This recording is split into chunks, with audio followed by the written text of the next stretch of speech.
we are saying to the committee, you have two options to the interdict application. The first option is to oppose the urgent application, the interdict. But you do have the second option.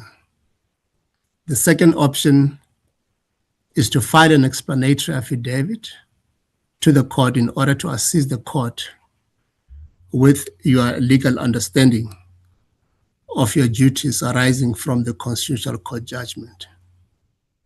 But we're of the view that the first option is the more appropriate and preferable one, because you'll be able to assert what you understand to be your duties and obligations arising from the Constitutional Court judgment. But we do caution you to say that you mustn't forget that as the Impeachment Committee, you were appointed to be independent and impartial. You, at this stage, have not formulated a view on the merits or demerits of the impeachment itself. You have not had an opportunity to assess the evidence on the merits or demerits of the impeachment itself. You have not had an opportunity to assess the evidence or call for evidence. So you still exercise that independence which will enable you in the process to gather the evidence freely and without any interference. So it will not be appropriate at this stage for yourselves as a committee to express a view or an opinion as to the merits or demerits of the impeachment process. But what you are, however, entitled to do as a committee, independent as you are, is to assert that which the Constitutional Court has enjoined you to do. We say that in paragraph 7 of the order of the Constitutional Court, it has specifically stated that the Impeachment Committee should ensure that the report of the independent panel is given effect to, and that can only be through the impeachment process. We understand that order to be from the apex court, and it is an order that must be given effect to. Of course, we do appreciate that the president has a right to approach court and to ask for whatever relief he wants. But that does not detract from the obligation imposed already on this committee by the Constitutional Court to proceed to do its work. So this committee will therefore not be acting inappropriately if it decides to oppose the interdict application purely on legal grounds, simply asserting what its duty has been as mandated by the Constitutional Court. And when we say that purely on legal grounds, it is purely on the proper interpretation of the judgment of the Constitutional Court, which requires that an impeachment process must commence without delay, expeditiously, in order to bring finality to this important matter which involves the President of the Republic. So that is really what the committee will be saying to the High Court. The other legal ground that were flagged, which we think in our view should merit attention by the court when it hears the interdict application, is whether it is legally appropriate and permissible for the High Court to stay or interdict the duty that already has been imposed by the Constitutional Court for the impeachment process to proceed. Our view is that the High Court is in no position to do that because the order is already that of the Apex Court, and only the Apex Court can stay its own order. And we're of the view that this is a point that the committee is well positioned then to put to the court when the interdict is sought. But also importantly is whether the committee continuing with the work will prejudice the president. Our view, after analysis of the papers as they've been filed before court by the president, is that it seems to us that all what the committee is required to do is to gather evidence and evaluate it.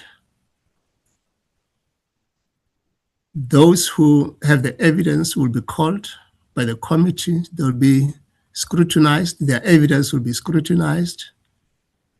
The president will have an opportunity to controvert that evidence and also adduce his own evidence. So that way, then the president's rights are not imperiled. In fact, it is at that point that he will have an opportunity to put the matter to rest by demonstrating through admissible and credible evidence that the allegations or evidence placed before the committee is of no moment and ought to be rejected. So that we say alleviate whatever prejudice or irreparable harm that the president say that he is going to suffer.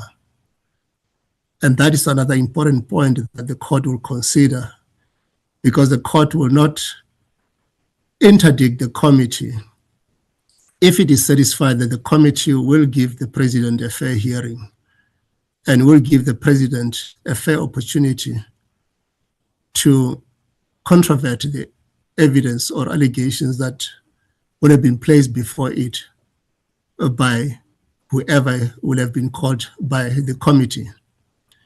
So it is on that basis that we say that the committee is capable legally on the facts of this matter and given its position to oppose without it being perceived to be biased or to have prejudged the matter of impeachment. So that is really then in essence what we are advising to the committee. So based on this analysis, based on the facts, and based on the law that we have relied on in the opinion, we say that the committee is better positioned now to take a decision as to whether it takes the route of opposing or whether it takes the route of putting an explanatory affidavit. But the end result to us comes to one point, that is, either way, the committee should participate, because its participation will simply or will enrich the court, especially on the legal issues that will be debated or which have arisen or arise in the litigation itself. So that is the summary of the opinion that we have provided to the committee. You have noticed in the interdict application that the chairperson is cited. The committee is not cited.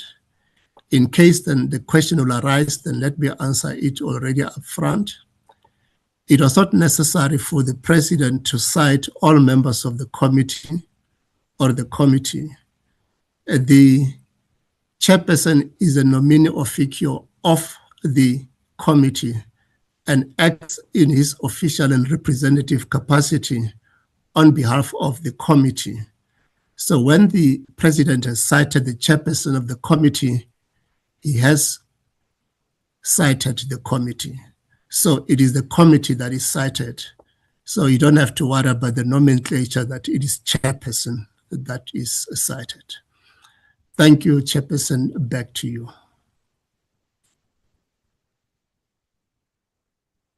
Thanks very much, Advocate. I don't know, Suan, if there's anything you want to add before I invite members for clarity-seeking questions. Chairperson, no, I'm fine, thank you. All right, thanks very much. Then I'll now invite members for questions. Once we are done with the questions, we'll now go to debate or discuss the opinion with a view of taking a position as a committee. I will start with Honorable Swart, and then I'll come to Dagmar. In the review application. Now, I'm then trying to find the equivalent of that clause 12 in the second opinion that was provided to us. And then when you go to that particular clause in the second opinion, you know, it's got just above it, the little Roman 2, which is the headline, why is it appropriate?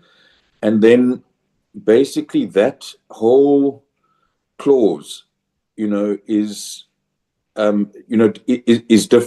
different. So what I would like to ask Advocate Mokari is that, was that a mistake in the initial opinion? Because I don't understand that the Impeachment Committee is has been cited in the review application, if I'm not mistaken. We're talking here about the interdict, but in the opinion which I read out, it then the approach basically is oppose and then file an application to abide by the review application. So I just wanted clarity as to, you know, what was that a mistake in the first opinion? Because what I understand from the summary that you've given us to the Chair Advocate is that you're saying your advice for the reasons you've outlined is that the Impeachment Committee opposes the interdict. There is, you say, a second application that we can file. I think you said an explanatory affidavit, but your view is that the Impeachment Committee should oppose. That I understand clearly. And then my last issue, if one opposes, can one nevertheless still file an explanatory affidavit? So that's the clarity, and I think that's the confusion that I picked up this morning in terms of, and I understand what you've explained, that you provided something last night to the committee, which you refer to as a draft. But could you just clarify that? Thank you so much. Thanks very much, Honorable Dagmar. Honorable Maimane. Thank you, Chairperson, and or as I should refer to, comrades, Chairperson. Chairperson, I a few questions that arise for me. The first is the question that is put in the legal opinion about whether or not a lower court could oppose a higher court. And so what I'm trying to understand is whether or not it would not be in the interest of the committee to seek a declarator from the Constitutional Court on this matter, apropos the comment that is made by Honorable Swart as to what levels are these matters then open for review, or as judgments are being handed, who can appeal, etc. How do we go about that particular process? The second question of clarity for me, Chairperson, is political parties have already themselves filed a notice to oppose. And therefore, in that light, I want to understand how the committee then, in one level, were we to take a view that says we take one decision, yet political parties that have been cited by the President in the application took a different view. How is that in operation in terms of the committee and where its functioning goes? And then if I could ask that, what I didn't see, and maybe I might have missed it, was the agreed timeline that was put forward, because in the legal opinion, it states that the committee's work is inquisitorial and not in this sense that it can hear its own evidence, etc. Given the timeline that is being put forward, and that the legal opinion states that the question of material harm, where an interdict not to be granted, does not arise given the mandate that has been given to the committee. I asked this question, Chairperson, that the committee has already been served with the reports. What would be then, if you like, if the interdict was not granted, what would be the procedure post the timeline that's been set? What would happen if the committee was to continue with its work and simply make it clear that it is complying with the Constitutional Court? What impact would that have? So my questions are threefold in that regard. The declaratory question on the Concord, so that we avoid this delay of appeal, etc. Secondly, the political parties that have been cited, and of course, naturally, is if the senior counsel states quite categorically that the committee is thus enjoined by the person of the chairperson. If I hope I'm not using incorrect language, but what I'm trying to also allude to is that each of us serving on this committee represent particular political parties. So what would happen if those parties then chose a view contrary to that of the committee, whether to oppose or to abide? And then lastly, that question that then sits, what would be the material? Because I think in enforcing the Constitutional Court judgment, the committee could feel it is acting in its own interests. What would be the impact of that action where it be to be proceeded with? Thank you, Chairperson. Thank you very much, Honorable Maimane. Before I go to Honorable Trollip, there's Mr. S. iPad. I don't know who that is. If you can just identify yourself. Thank you, Chair. My name is Julius Malema. All right. So, thank you, Honorable. I will ask these fellows to amend this thing. Right. I don't know how to do it. Thank you very much, and congratulations on your Comrade Marathon. And thanks for calling this meeting urgently. And I also want to thank the SC and the collective. I'll Chairperson. come to you, Honorable Malema. I just wanted it to be identified. You are on the list. Okay. I'll Thanks. come to. Okay. I'm going to Honorable Trollip now, and then Zungula, Ngola, and then I'll come to you, Honorable Malema. Honorable Trollip. Thank you, Chair. I have no questions of clarity. I'd like to use this opportunity, or my opportunity, when the time comes for comment. Thank you very much. Thank you very much, Honorable Trollip. Honorable Zungula. Morning, Chair. Morning to the colleagues, and morning to the team, legal team that assisted the process. And firstly, congratulations, Chair. My question of clarity, firstly, it's about the role of the committee when it comes to defending Parliament and advancing the interests of Parliament in this particular litigation. Is it the advice of the legal team that the institution, which is Parliament, ordinarily you would find the Speaker acting on behalf of Parliament when it comes to litigation? Is it your opinion or your advice that has now been delegated to this particular committee, and the work or the defense that will be done by this committee will be, in effect, a view of the entire institution, which is Parliament? That is the first issue. The second issue, it is what you had stated in your presentation, that your view is that the court order is coming from the Apex Court, and no high court can overturn the order of the Apex Court in this particular interdict process. Now, when the Apex Court gave the judgment on the Pala matter, they also dealt with the processes of Parliament, which then led to the independent panel report. Would it your opinion as well that also on the review application, the review application basically wants to overturn the outcome which was ventilated in the Concord? Is it also your opinion, therefore, that this committee should continue to defend the work of Parliament, particularly in how the process was run and the outcome of the process? I do get your view that the process, the committee has not yet established its view because it is still to work, call witnesses, etc. But the committee should be viewed or understood as a committee that needs to support the work of Parliament, the processes of Parliament.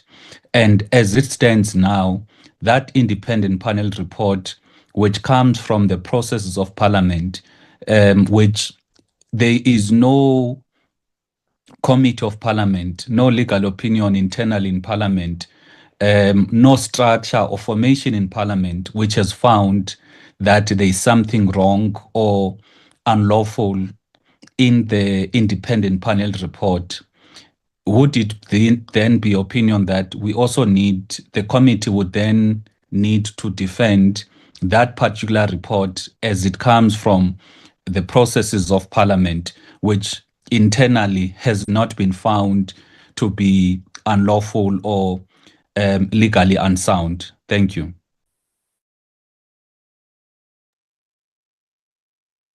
Thanks very much, Honorable Zungula. I've just received a request from the broadcasters to say if you are able to switch on the camera, if your bandwidth allows, please do switch on the camera. It does help with the broadcasting. So that's the request that I've just received. I'll now go to Honorable Nola. Thank you very much, Chair, and apologies, Chair. I'm in the villages busy with elections work. So my bandwidth won't allow me to switch on my camera. Apologies for that. And also, Chair, I think let me join my colleagues for congratulating you on the sterling work that you have done in the Comrades Marathon. You are inspiring all of us. Maybe next time it will be me and Honorable Malema in the Comrades Marathon. Chair, just two quick issues. One, how is it legally possible that we file an opposition to the interdict application without touching to the merits of the Section 89 panel report, which has not yet been formally tabled before this committee, and touching on the merits of the review application, that which we are not part of? That's the first question, Chair. The second question is, am I correct to think that what we are trying to do is a response to an interdict application that has cited the chairperson of the Impeachment Committee? So whatever view that we have still does not bind the other parties that have been cited in the interdict application. Mr. Zungula can still find his own appropriate action. The EFF can still find its own appropriate action, and the ATM, which are cited in the interdict application, they can still, outside what we are trying to do as the Impeachment Committee, they can still find their own appropriate action into the interdict application. We are also really confining ourselves to the fact that the chairperson of the Impeachment Committee has been cited in the interdict application. I just want to check if my understanding is proper in respect of that particular aspect. Thank you. Thanks very much, Honorable Nola. Honorable Malema. Thank you very much, Chairperson, and once more, congratulations for Comrade Marathon. Honorable Nola is right. Check out next year. Will be part of you running Comrade Marathon. And also thank you for convening this meeting. I just want to provide one clarity so that we don't act like we are confused when we are not. There's no second opinion. Anyone who says there's a second opinion is deliberately trying to mislead the nation and this committee. The SC put it very clear. If you have dealt with lawyers before, or you have exposed yourself to how lawyers operate, you will know that there is what we call first draft, second draft, and then final draft. And the SC explains very well that it was an agent matter to an extent that if I were to work on minute detail of everything, you are going to receive it at 12 midnight. I had to work on what I worked on and submit for you so that you can have something to work on while I'm still working on the final opinion. I'm on a final draft. So there's no second opinion. Get that into your head. There's no second opinion. There's one opinion which had first draft, and now we're dealing with first draft. Pay attention to the final draft. That's how it works. So we should, all of us, have that kind of an understanding. Having said that, I want to ask the SC if whether we should not also argue the question of jurisdiction. Because I don't think the Western Cape High Court has got a jurisdiction whether we're proceeding or not. The Constitutional Court has given that directive. And no lower court can actually entertain anything that seeks to stop this process except the Constitutional Court itself. So before we even go anywhere, I'm of a view, and the SC will clarify me on that one. I have a view that they've got no jurisdiction on the proceedings or not proceedings of this committee. And therefore, that point on arguing the jurisdiction is going to be very important and very fundamental to remind the Western Cape High Court that it has got no leg, none whatsoever, to deal with this matter. A directive, like you said, SC, comes from the Constitutional Court. And therefore, we should confine ourselves to the jurisdiction, but equally that they're not competent to deal with whether this committee can go on or not. The chairperson is a chairperson of a committee, and understand that the chairperson is cited by virtue of being a chairperson of this committee. Therefore, they are citing the committee. To suggest anything that the chairperson is being cited because he's a headman of a village, it's incorrect. If he was there in his village minding his own business, he was not going to be cited. He is cited because he's our chairperson. And through him, they are citing this committee. And therefore, we are duty bound to respond as to it. We'll deal with the merits when we deal with other issues, Chair, as to how we proceed. Thanks.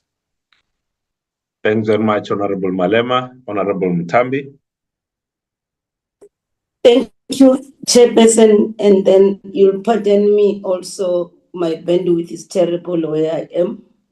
Just to join the colleagues who have congratulated you and also to welcome the opinion as presented to us by Senior Counsel. The issue that I want clarity on is on paragraph 8 of the opinion. I think this is the question that was also been raised by Honorable Sungula, this issue of the IC being an organ of state. Then to also say, then does it divorce, is it from the speaker also is cited as the first respondent? That's the issue that I want clarity on. The other one is on paragraph 18 of the opinion itself.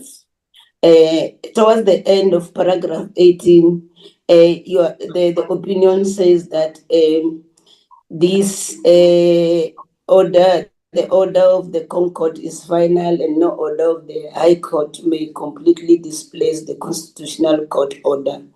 I just want the Senior Counsel to expand what does it mean. Does it mean that this interdict, as it's made before the court, is misplayed? And then the last one on paragraph 44, the Senior Counsel has given us options. 43 that the IC should oppose.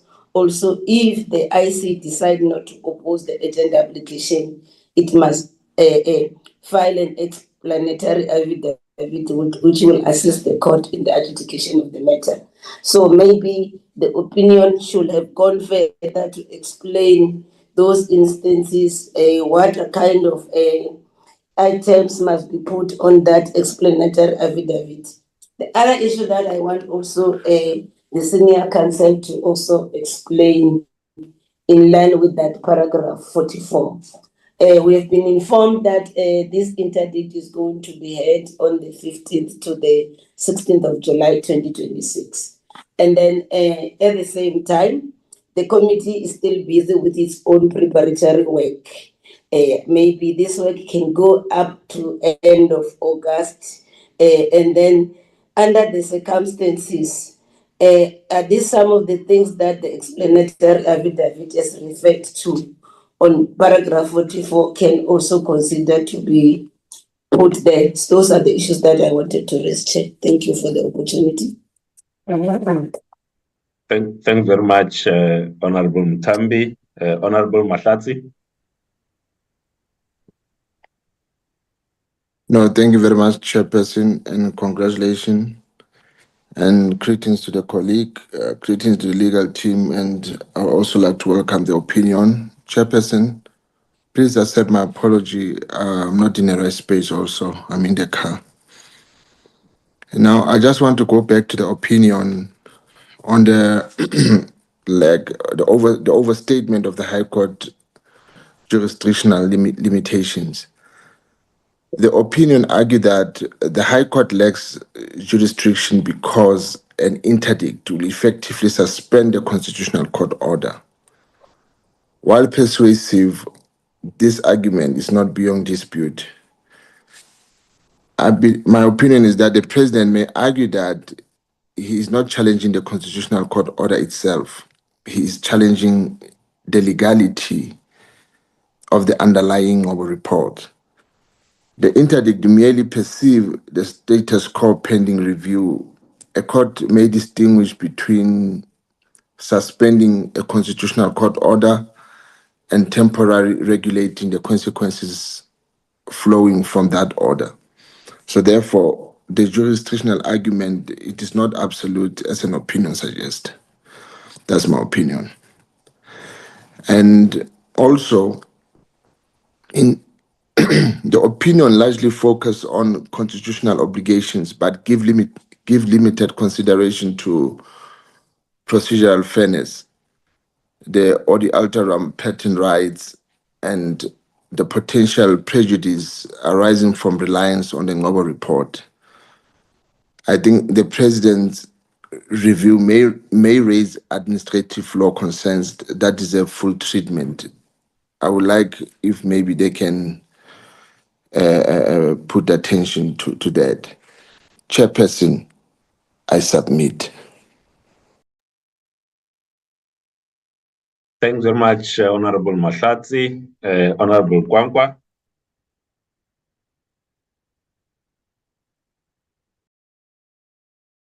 Thank you, Chair. Same problem. Thank you.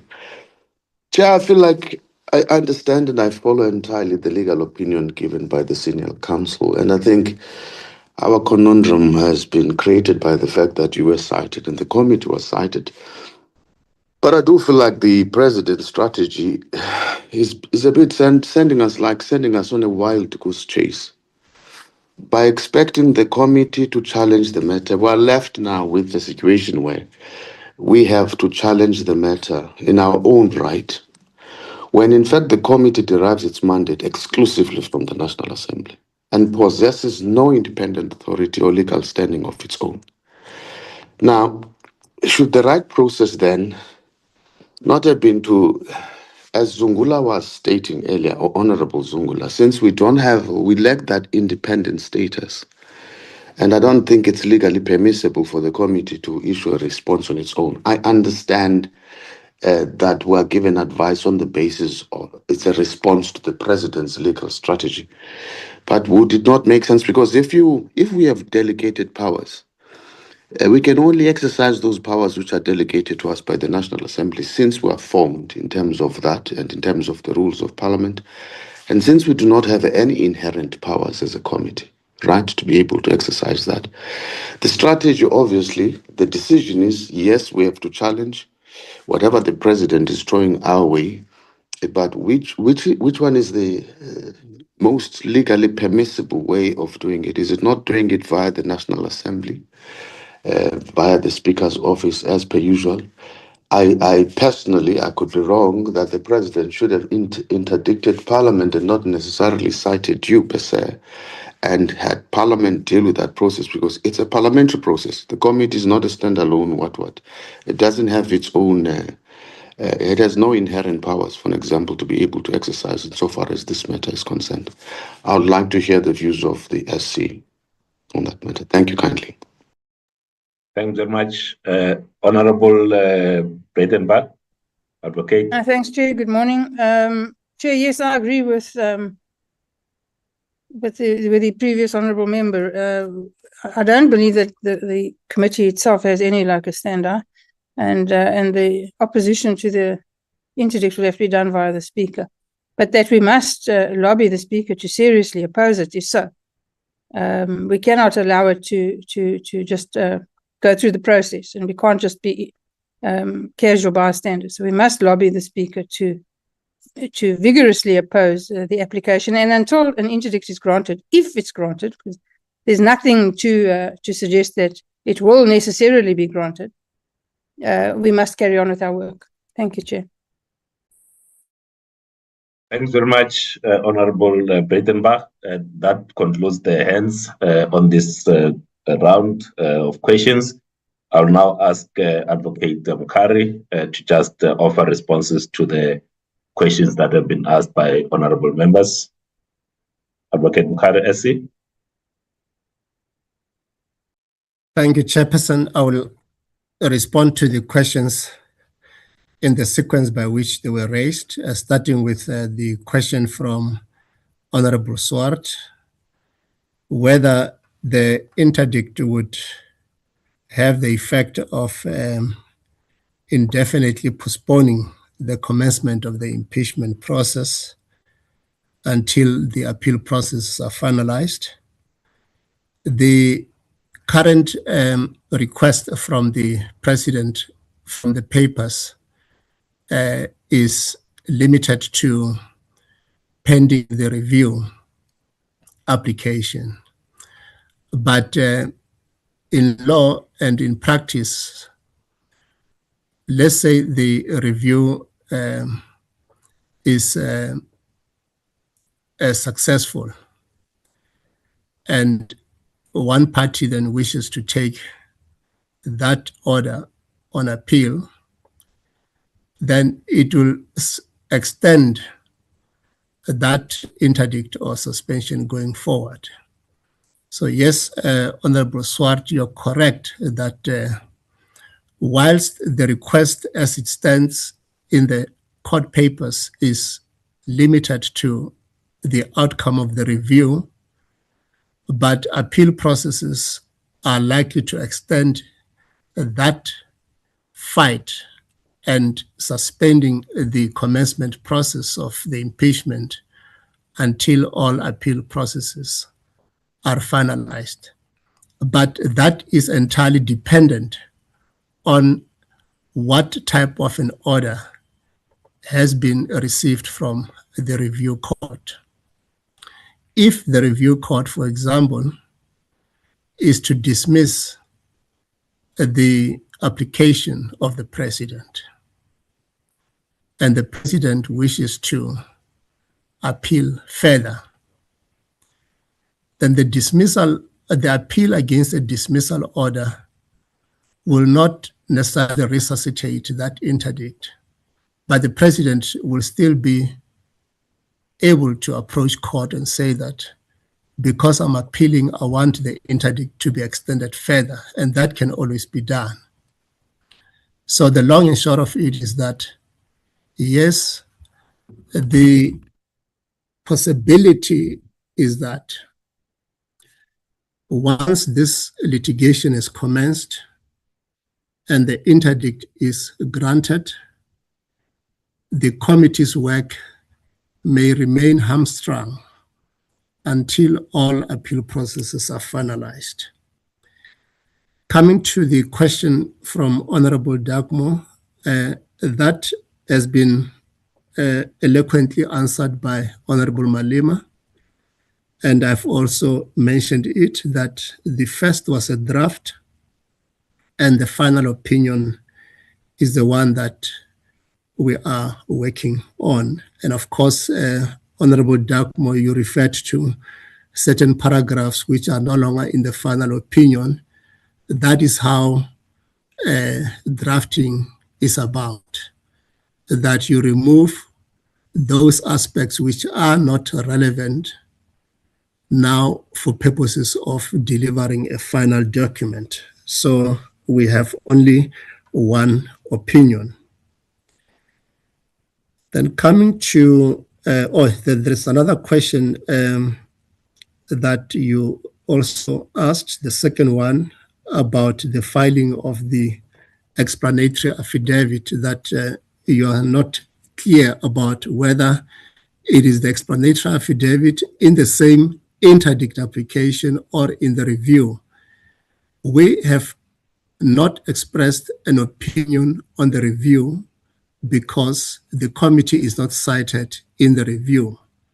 If the committee will want to participate in the review, it will require its intervention through the processes of intervention provided in the rules of court.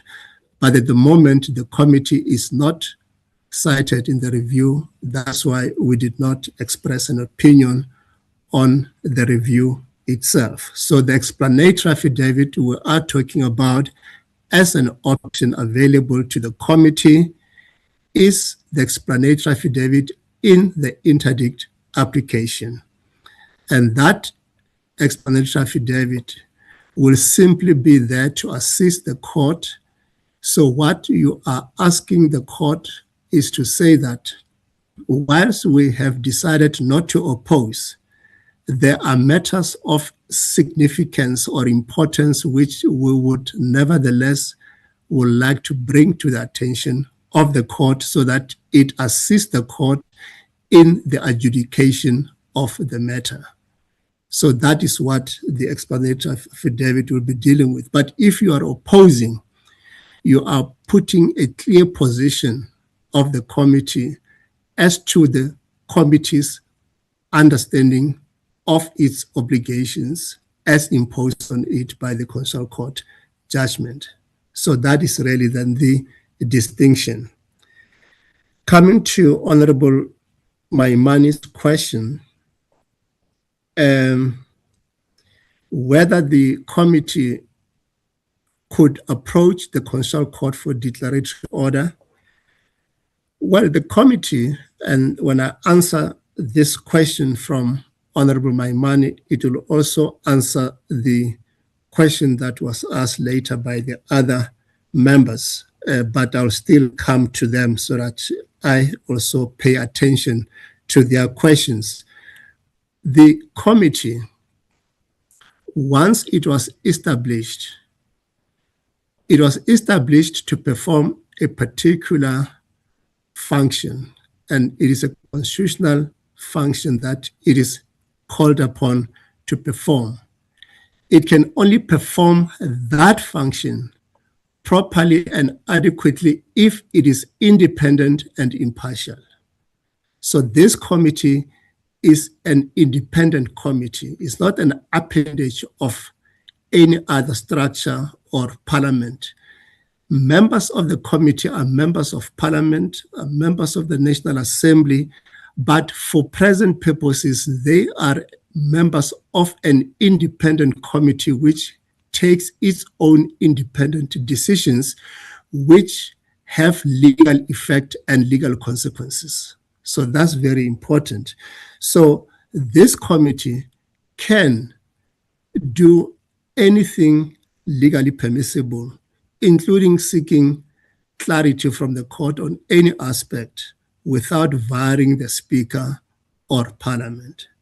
But to go that route will be to overburden the committee with matters of litigation when its object is to ensure that it processes the impeachment in terms of its mandate. So it should not deviate from its mandate. Its core mandate is to ensure that the impeachment process is underway. Those who want clarity as to what is the import of the Constitutional Court order, because then it impacts on them, they are the ones who must go and seek clarity about whether they want a declarator or not. But that question will also be indirectly or directly answered in the urgent application, which is coming next month, because the court will have to deal with that particular issue. So, Honorable Maimane, it may even no longer be a matter of concern as to whether a declarator is to be sought or not, because that issue may very well be answered in the urgent application. With regard to political parties taking their own decisions, either to participate in the interdict application or not to participate, that is entirely upon the political parties themselves. And whatever decision they've taken does not at all affect any decision that is taken by the committee. This committee, which is constituted by members from different political parties, because once they are members of this committee, they are members of the committee executing their duties in terms of their mandate of the committee. So there will be nothing at odds or untoward if, for example, a political party that is represented in this committee takes a decision to participate in the litigation, but the committee takes a decision not to participate.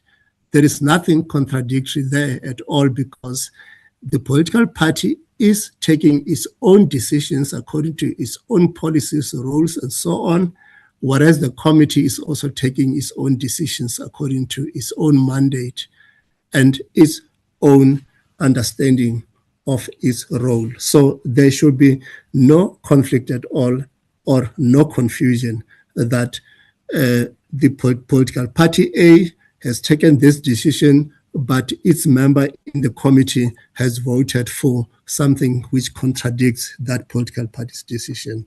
So there should be no contradiction there. So the mandate of the committee and the procedures, of course, then the committee is still at the very early stages. It is still trying to put systems in place. And so it is work in progress. So we cannot at this stage talk about what procedure or whatever, but whatever procedure it will adopt, it must be a procedure that is fair, a procedure that will enable it to execute its duties in a manner that it is able to come out with an outcome that it can present to the National Assembly for consideration.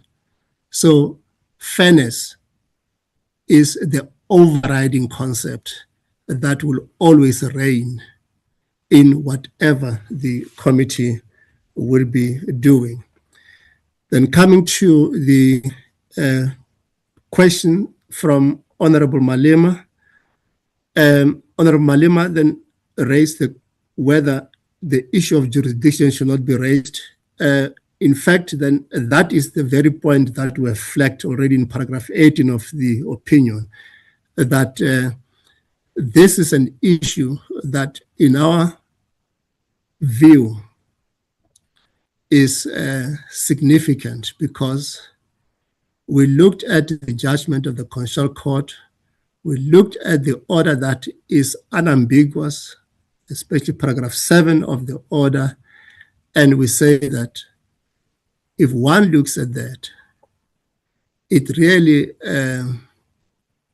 puts into question whether the High Court will have even the jurisdiction and power to grant the type of an order that is sought. And we say that the committee is actually better positioned to put forward that legal proposition. Of course, it has to be debated, because then later on there was one member who said that he doubts if that point is absolute. It's not absolute, but is an important legal point which arises direct from the order of the Constitutional Court, and it has to be considered, of course, by the court.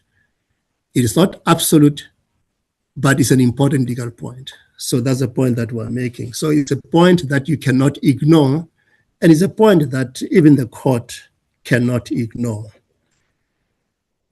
Honorable Trollip, of course, said that then he is reserving, then he had no questions. Honorable Zungula asked about the role of the committee,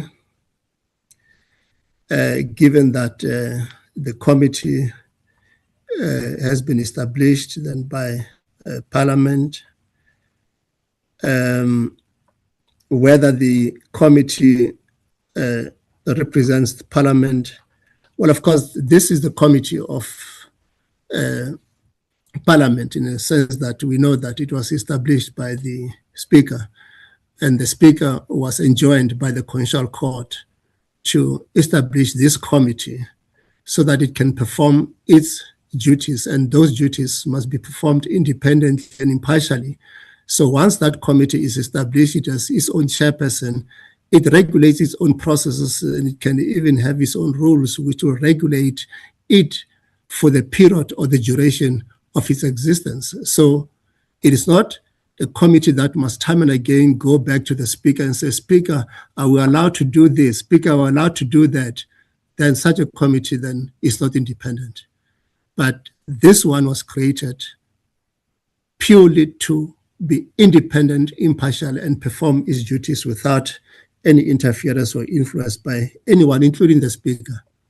So what it means is that it can take its own independent decision whether it wants to participate in the litigation and oppose or not, without any view from the Speaker.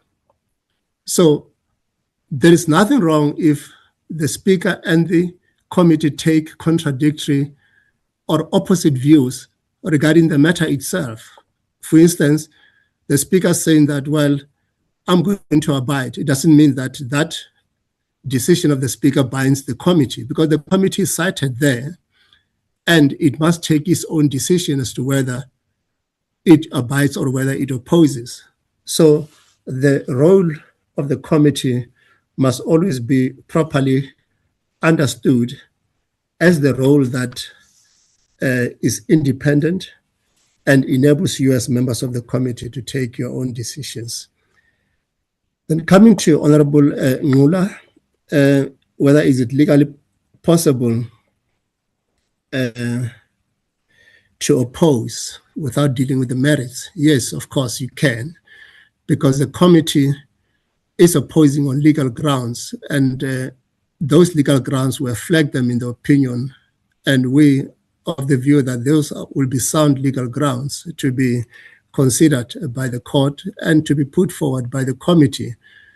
And it can do so without entering into the merits, because why do you want to enter into the merits at this stage when you have not even applied yourself to the merits? Remember, at this moment, you are still putting systems in place in order to give effect to the mandate given to you then by the Constitutional Court that you must actually process the impeachment. And that's really what you're doing at the moment. So why will you want to enter into the merits at this stage? So I don't think that even at this stage you are even able to formulate any view, because it is too early in the process for you to formulate any view in that regard. But you can still oppose, and you can oppose on legal grounds.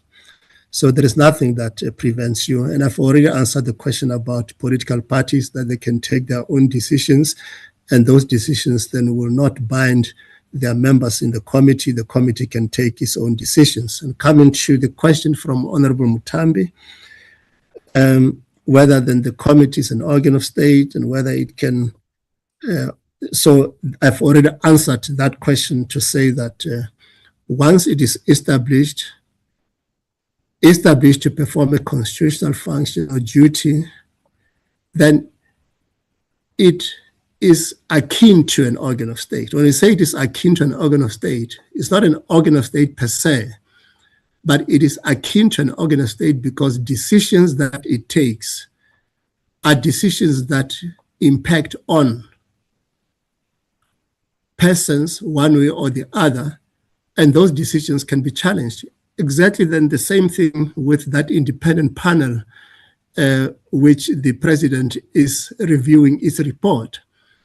That was a panel of external persons who are not members of the National Assembly or Parliament, but because they were appointed in terms of legislation, in terms of the Constitution, to perform a constitutional duty, they were akin to an organ of state, and their decisions are now taken on review by the president because he says that whatever decision they took has had direct external effect to him.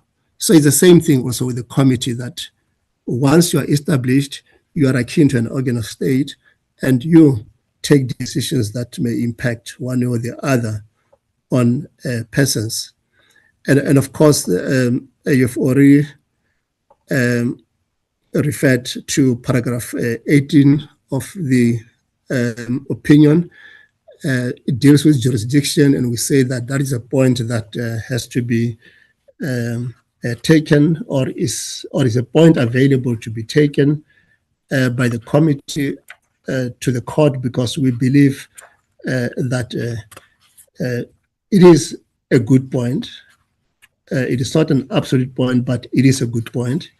And it's a point that indeed then can have a proper consideration and may find favor with the court, especially when the committee is relying on the constitutional court order, which we say that is an order of the apex court, and there is no court which can displace the order that has been made by the constitutional court. Regarding paragraph 44, of course, then that's where we have an option of the explanatory affidavit, and I've already dealt with that issue as to the import of an explanatory affidavit and what it will seek to achieve. But that becomes relevant only if the committee decides not to oppose. It must nevertheless participate one way or the other. Then to the question by Honorable Mahlatsi, of course, then I've already answered that question. He was asking whether, well, to say that jurisdiction argument is not absolute. Yes, it's not absolute, but it is arguable and is persuasive. Of course, you say that what matters is procedural fairness. Indeed, the committee will ensure that it is fair in its processes. It will ensure that it doesn't simply look at the documents and make decisions based on documents alone. It will ensure that it invites those people who can assist it with evidence or adduce proof to substantiate certain things to come before it and justify the allegations that they make. And it will also give the president an opportunity to respond to those allegations. And that is exactly what we call procedural fairness, because procedural fairness then boils down to audio alteram partem, to say that hear the other person, don't make decisions before you hear the other person. So you're going to be doing exactly that. And that's what fairness is about. And that procedural fairness is going to obviate whatever prejudice that the president says that he's likely to suffer. Because if you're going to be given opportunity to demolish whatever evidence people were bringing against you, then you have actually removed whatever prejudice, because now you have demonstrated to the committee that all what these things were being said were just hogwash and they have no merit, and you have produced evidence, you've shown the committee all the facts, and the committee looks at it, and the committee is happy with that, and the committee then will dismiss the whole thing and say that, look, there is no basis then for Parliament to impeach the president. So that is what the president will get. And that's what we mean when we say that we don't see any potential prejudice or irreparable harm that the president will suffer. So it is in that context that we reach our opinion. Then coming to Honorable Nkwankwa. Honorable Nkwankwa, then you have the power as a committee to do all sorts of things that have the potential to impact on other people, especially in this case, of course, it is the president. So that is power.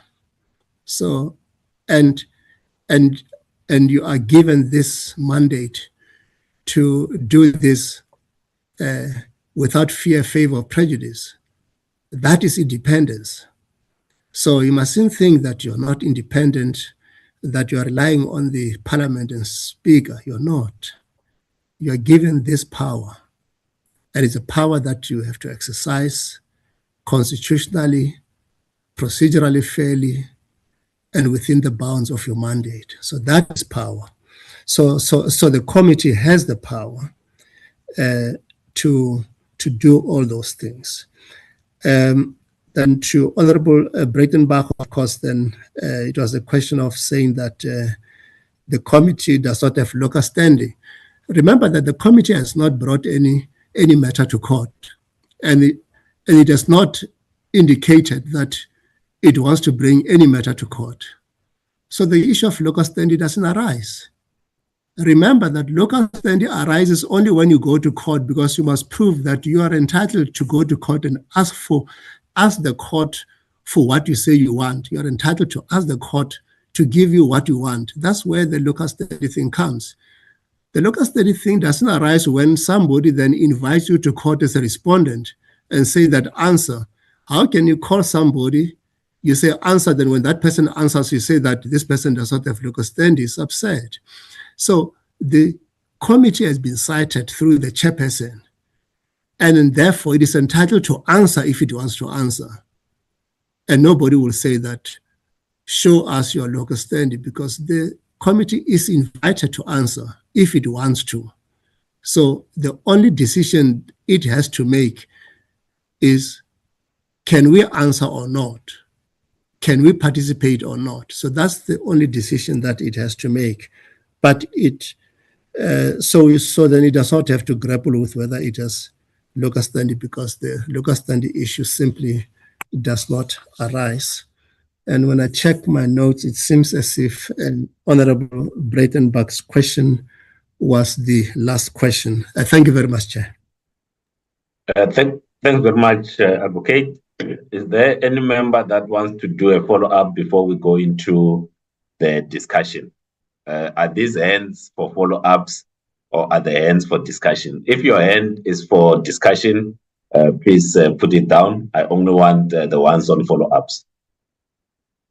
Honorable Zungula on a follow-up and Honorable Dagmo. After these two, we'll then move into discussion. And also, as you discuss, indicate the direction that you believe the committee needs to take. Thanks very much. Honorable Zungula. Thank you, Chair. It's not really even a follow-up. It's to highlight a question that was not answered. The question that was not answered, I asked the opinion on the committee participating in the review, notwithstanding that we've not been cited, but we are an interested party, because the review on the application, the application to review the independent panel, greatly impacts the work of this particular committee. I know the SC spoke about the issue that we've not formed an opinion yet, but the opinion whether to impeach or not impeach is the last of the process. Where we are now is that independent panel report, which the president has filed to review on the 2nd and 3rd of September, it is through an outcome of the National Assembly, which has not, through our internal processes of parliament, been found to be unlawful. Therefore, the question I wanted to check from the SC, whether based on the advice that we oppose the interdict, should also not the advice that we also oppose as a committee or the National Assembly also oppose then the review application, because that review application seeks to set aside a report that is from the outcome of a process of Parliament or the National Assembly, which in our own internal processes, we have not found that there's something amiss. So that is the question that has not been answered. Thank you. Thanks very much, Honorable Dagmar. Thanks again, Chair. Chair, my point is a point related to where we are in the process and the need to clarify something, because it would appear that people who are not either part of the committee WhatsApp group or don't read what's in the WhatsApp group. And this is an issue which I really appeal to you, Chair, to take this up. We received what was described as an opinion, not a draft. It was described as an opinion at 6 o'clock this morning. And then when we were then informed of another opinion and asked whether, what was the reason for that, we were simply told that there were grammatical errors. And I really want to appeal that this needs to be resolved, not only the issue of providing information earlier, but also, not to bring members of the committee. All of us understand that there's one opinion, and that has been clarified. But it's important for everyone here to note that the response we were given was that there were grammatical errors or changes, and clearly there were content changes. So I'm not disputing and I'm accepting there's one opinion, but when information is given to this committee late, secondly, when there is wrong information provided to the committee, that creates the situation. And I would advise that that we follow, all members follow what's going on in the group and would understand why the process of the process. No, let me finish, Chair. I'm about to conclude. I want to make that point very strongly, because otherwise impressions are created to the public and others about a process which is not correct. And I appeal that we sort this out and manage ourselves better. Thank you. Thank you. So there was no follow-up question there. Honorable Daniels, on the follow-up question. Thank you, Honorable Chairperson. Honorable Chairperson, I think it's really important that we indulge one another with the purest objective to understand what we are saying. That we not stifle each other and not tell someone how to respond and how to express themselves when they are seeking clarity. Because, we've just started with this committee, and I can see that I'm trying to avoid it becoming a problem going forward. Clarity-seeking questions must be appreciated, Honorable Chairperson. As was the question whether the legal opinion were from the same legal firm or not. Because what I've heard was there could have been more than one legal firm, and therefore the question was asked. Now, even with all the experience from dealing with lawyers and being an expert on draft legal opinions, I wouldn't risk lecturing anyone on best legal modalities, considering that this newfound lecturer has recently been found guilty, and that wasn't a draft guilt verdict. No, Chair. It was declaring the newfound lecturer a convicted criminal. I can't take advice from such a self-made lecturer. Honorable Daniel. No. I can't take advice from such mid-lecturers, Chairperson. We must respect each other. Honorable Daniel. Honestly, we can't be Daniels, you are not following what I asked this section. Honorable Mautwe, Daniels is a fool. He's a stupid. He's not worth entertaining. Honorable Malema, Honorable Malema, you can't say it. Please I respond. can't be lectured by someone about how to approach the You legal. are a Please fool. remove Daniel from the When- group. You are a He's fool. You are a disrupting this No, stupid. Chairperson. That's what you must know. You are a fool. Yeah. Yes, no, it's Honorable fine. Daniels You and are a Honorable stupid. Malema, please, Yeah. please, You are a Chairperson, stupid. I please. must be advised by someone who's You just been are a convicted stupid. You are a about fool. how Even to where you come interpret from, they legal know you are a opinions. fool. You I are a must fool. interpret legal You opinions are from someone who's been inherently a convicted. fool. You are I can incompetent and never, illiterate. Can I ask the technical team to mute Honorable Daniels and Honorable Malema for now, please? Let's not. The meeting has been progressing well. Let's not get into matters that are not for clarity and also not on the opinion. Honorable Daniels, it's my appeal to you. Do you have a follow-up question to the responses that have been given? Chair, he doesn't have. Please, let's move. He doesn't have. He's No, just Honorable Mauta, I haven't recognized you. Please. Please. Thank you. Honorable Director.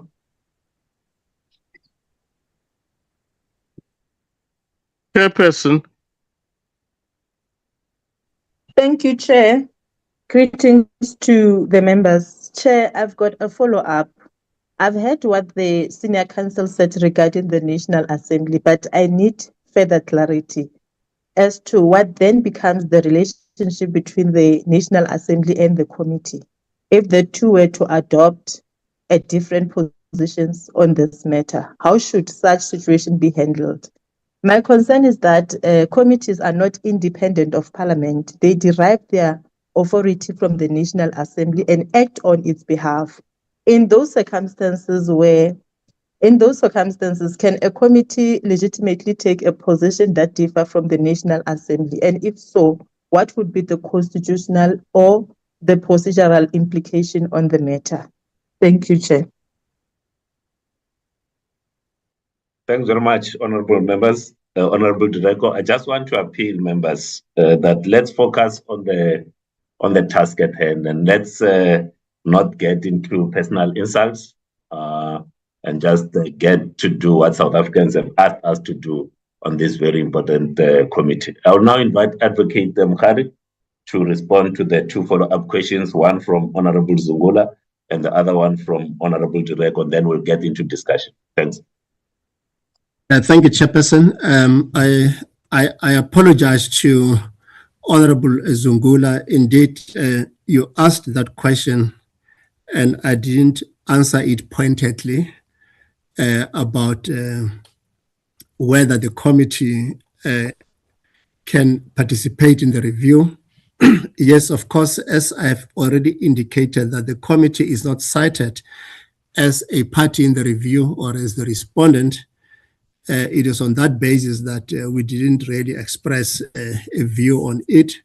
But to your question as to whether it can participate, yes, nothing will stop the committee, if it so decide, to intervene in that application, that is the review application, but to deal with the issues that you have highlighted, such as to show that the processes that were followed were procedurally correct and above board without prejudging any matters in the review which touch on that which the committee is still to investigate and express a view on it. So then, yes, the answer is the committee can, in terms of the rules of court, intervene at any stage that it deems appropriate, that it can participate in order to put certain matters to court which are necessary for the court to take into account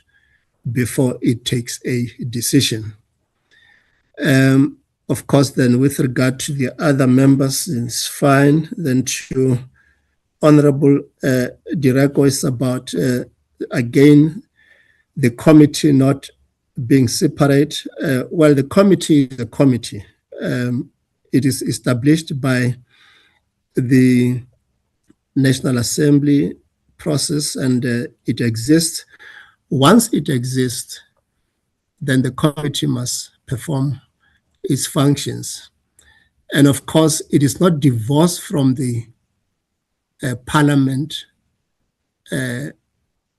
Absolutely, it's not an absolute thing.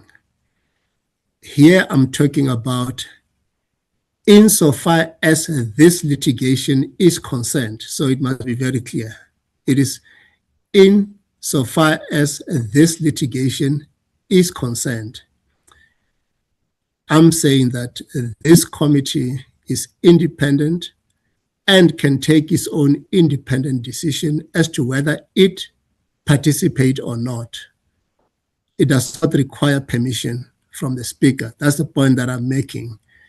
I'm not talking about other matters where the committee may require the consent of the Speaker, concurrence of the Speaker, or any other process that is relevant for the synergy that exists between the Speaker and the committees that are established to perform an ad hoc function, that is a function that is time-bound, like this one. So I'm not talking about such situations. Such situations may be there, and they will fall under the situation that you are highlighting, Honorable Direko. But this situation where the litigation is pending, the committee is cited, then the committee is entitled to take its own independent decision about whether to participate or not. I thank you. Back to you, Chair. Thanks very much, Advocate. And now we'll go into the discussion. And in the discussion, let's stay within the legal opinion and also the questions that have been asked and responded to. Let's not get into personal insults or reflect on matters that haven't been tabled. Just to be on the clear that we are talking about the opinion as it relates to the interdict itself. So today we'll confine ourselves to the interdict. If at the later stage we are going to have a discussion on the review, we'll have that discussion. But let's not get into the review application and the decision insofar as that's concerned.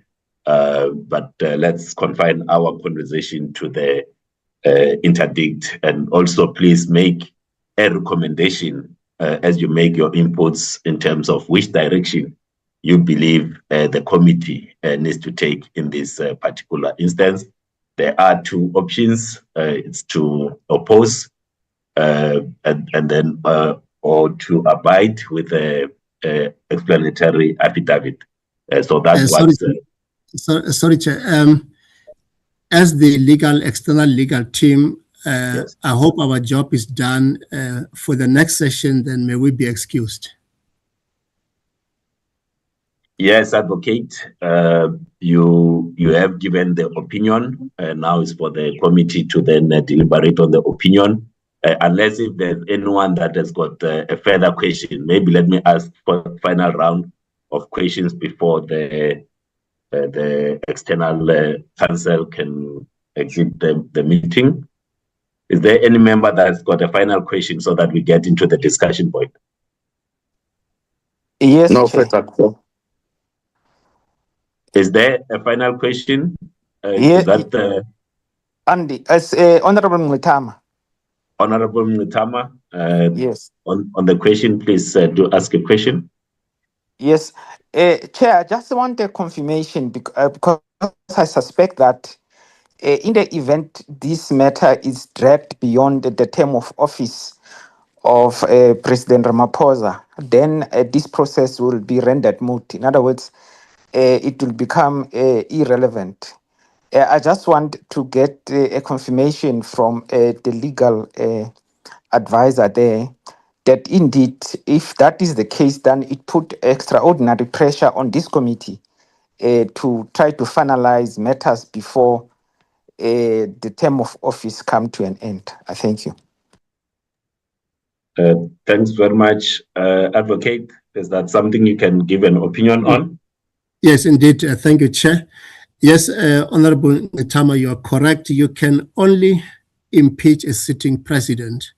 You cannot impeach a president who is no longer in office. So this will be time-bound and limited to the time when the president is up, Chair, but let me quickly go. Can the legal staff maybe advise which political parties have already opposed, and by when do the parties indicate, by when do they need to indicate if they want to oppose? I'll ask Suen just on the timelines, just confirm the timelines, Suen. Thank you, Chairperson. The parties need to indicate whether they're opposing by the 19th of June.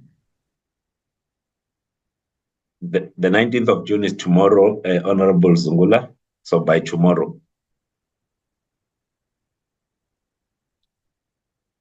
Thanks very much, and thanks very much, Advocate. Now it's for the committee to then discuss and make a decision. Thanks for the opinion, and thanks for the responses to the question, and thanks for the responses to the questions that honorable members have asked.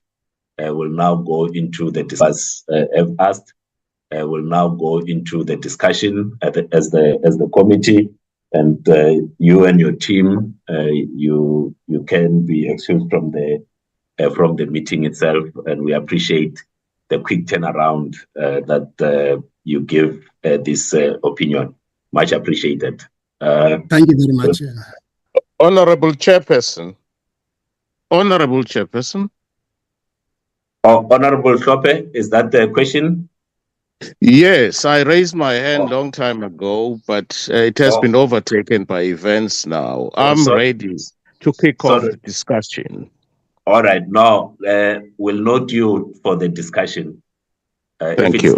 If it's not for the question, then because I want to release the advocate so that the committee can get into discussion. Chair. Thank you. Thank you very much, Chairperson. Chair, before the advocates leave. Honorable Malema. No, I'm sorry to do this. I think, Advocate, you may want to check the response you have given. A former president can be impeached. Because remember, when they leave with a package. So impeachment is not motion of no confidence. So you lose even the benefits.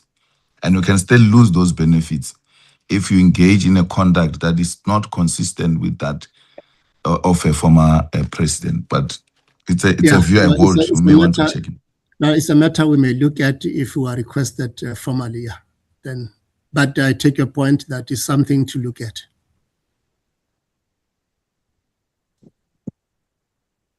Thank you very much, and once again, thank you, Advocate. Thank you very much.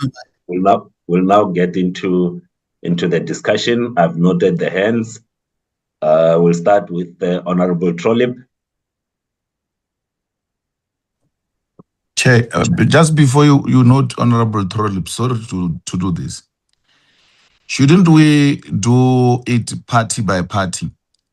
Like we go through parties and then if there are other members from other parties who holds a different view, or you can say, let's say for instance, ANC, and then someone from the ANC who leads the delegation gives an opinion, and then you ask if there's someone who wants to make follow-up or additions from the ANC.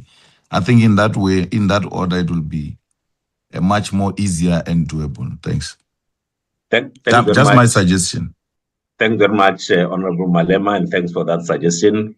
We can adopt that we go party by party, and if there's a member from that party, once we have concluded the parties that are in the meeting, want to make an addition, they can then make an addition. Is that agreed to, members, as the process from henceforth? I don't see any hand that's disagree. We'll start with the MK as the official opposition. Thank you very much, Chairperson. I'm not going to congratulate you on your participation in the Comrades Marathon. I've already done that. Our position as the MK party is simply that we have been cited meaning the Impeachment Committee, has been cited. We've been dragged to court. Therefore, there is no option. We must oppose the interdict application purely on legal grounds. I am convinced that the president stands absolutely no chance in law at all. Purely on legal grounds, we must oppose the application, the interdict application. In fact, the law is very clear. President Zuma himself tried this when he wanted to evade imprisonment, and there was a judgment by Justice Mnguni in Natal to the effect that a high court may not interdict an order that emanates from the apex court. So I think the law is on our side. We must oppose it purely on legal principles and not get into the merits of the application, but purely on legal principles. I thank you. That is the position of the MK party. I thank you. Yes, thanks very much. Just so that we are clear in terms of the approach that I'm using when I call on parties, there was a new rule as it relates to the declarations that has been adopted by the National Assembly. So I'll apply that in terms of the order in which parties will make their views known. I will now go to the EFF.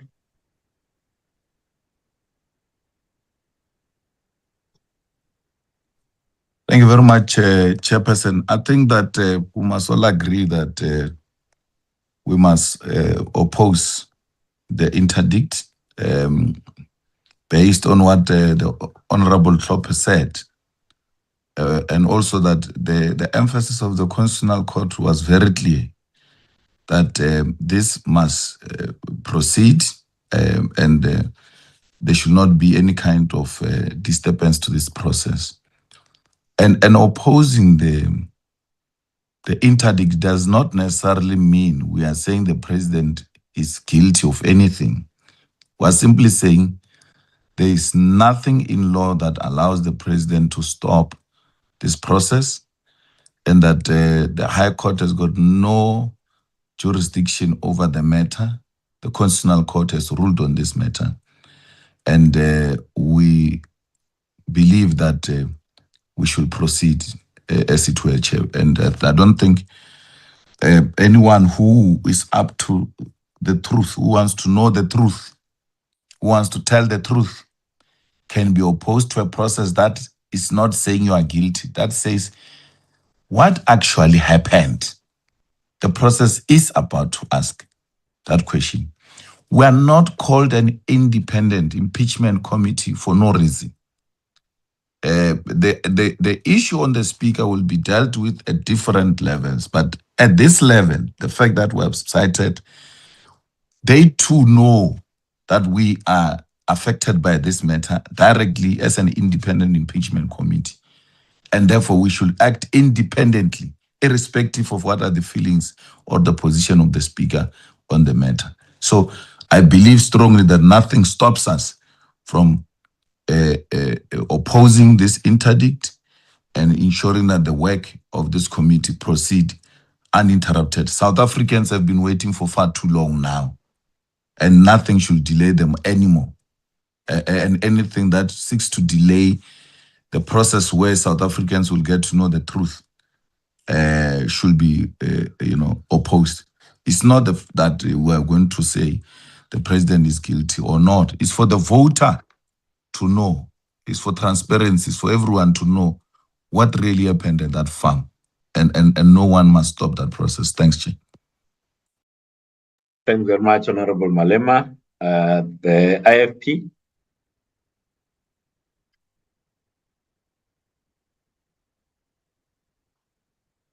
Is the IFP on the call? All right, there's no one from the IFP. The PA, Honorable Daniels.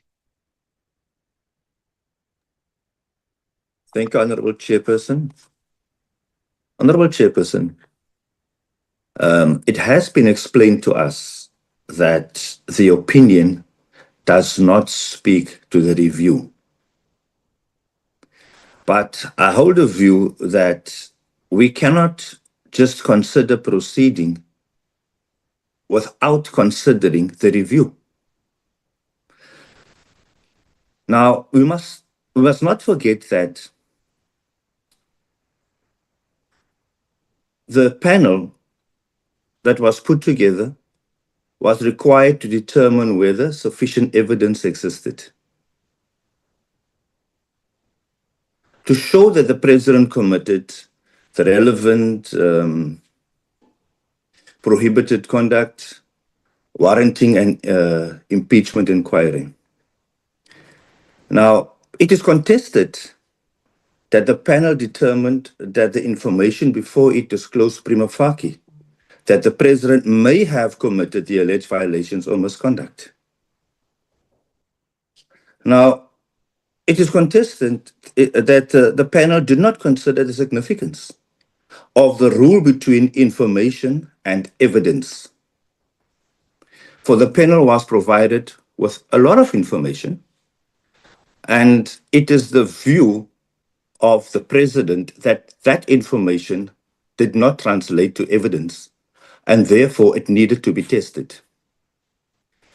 So the clarity that I seek is there any prospects where the court may rule in favor of the review application brought by the president?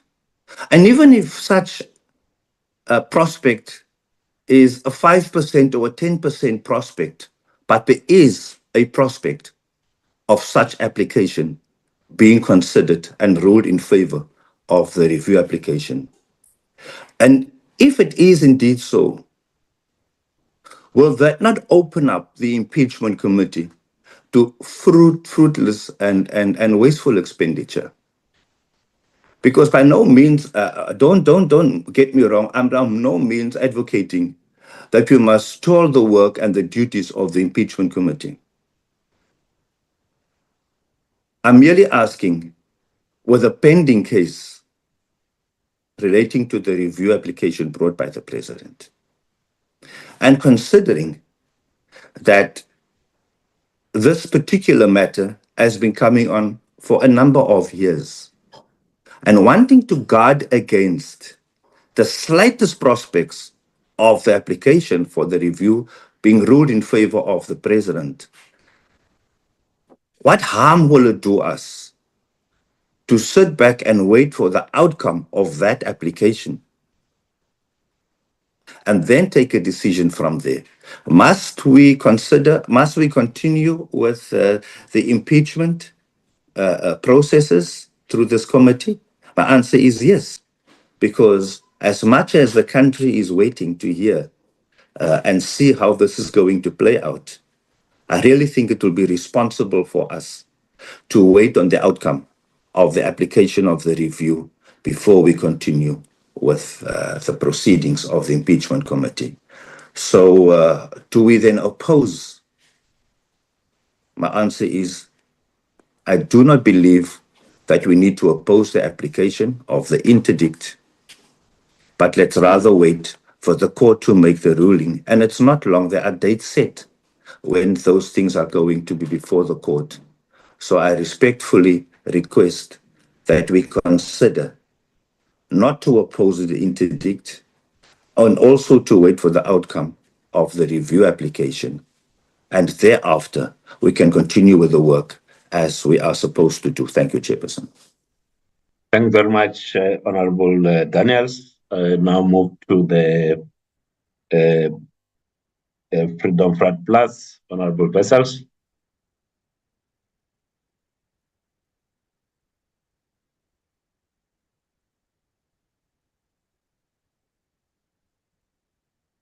Honorable Vessels, are you, if you are speaking, you are muted. Because it says here you are in the meeting. All right, I will then pass and go to Honorable Trolip, Action SA. Thank you very much, Chairperson. Chair, I believe Action SA's position is on the record already in that I wrote to you and the Speaker in this regard, but I want to put it on the record in this meeting. First of all, we note the deadline of responding by tomorrow. So thank you very much for convening this meeting today. We believe that the urgent interdict must be opposed. This matter is not urgent. It's 4 years old. And we, as a committee, have been cited through you as our representative. So we've been cited and we must oppose. I want to remind the committee that this matter is before us because Parliament balked previously from doing what it should have done. And the Concourt is functus officio in this matter. And it has issued a final order that Parliament must do what Parliament must do. And the only way that can be stopped is that if there is any malafides, fraud, or corruption, to empower an interdictory relief. And I don't believe there is, or there are any malafides, fraud, or corruption in this matter. Also, Chairperson, the Concourt judgment is not appealable. And a lower court can't stay, vary, or rescind a constitutional court judgment as per the opinion we've received and mentioned in section 18, that it may not competently displace a constitutional court order. Chairperson, if we do not oppose this, Action SA believes it would be tantamount to this committee self-emasculating or neutering itself. The Section 89 Impeachment Committee has got specific and very special work to do. And we as Action SA will have no part in any exercise that serves to emasculate this committee. It's one of the most important committees of Parliament, and we need to defend Parliament in every instance, and also we need to defend the Constitution and also the institution of the presidency.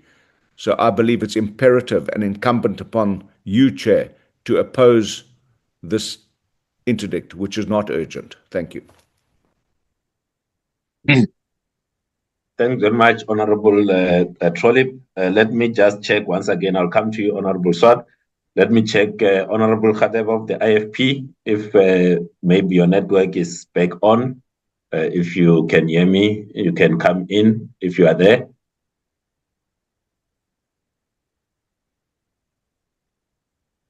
There's no response from the IFP. Checking once again for Honorable Vessels of the Freedom Front Plus. Can you hear us now? And can you state your position?